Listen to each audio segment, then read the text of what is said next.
Okay, I don't want to be the bearer of bad news, but there's maybe a slight chance that Voyager 1 came to an end, at least unofficially, a few weeks to figure out what's happening. Apparently, the issues are right here. This is known as FDS, or Flight Data Subsystem, and for the lack of better words, it's the Voyager's computer. Its main purpose is to collect data from science instruments as well as engineering data from a lot of other devices, and then combine it all into one single message and send it back to Earth. So basically it's a super important part for communication with NASA.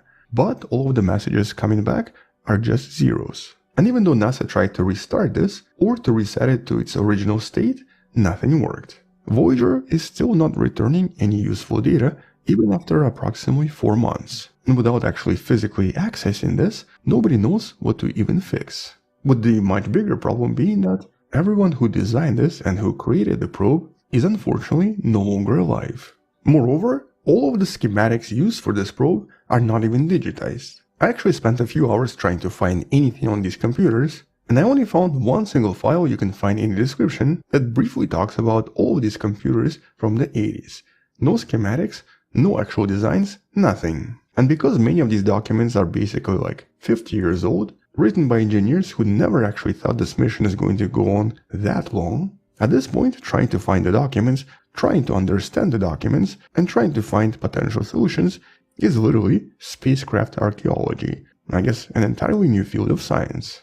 Not to mention that every single time there is any solution, it takes approximately 45 hours to hear back from the probe.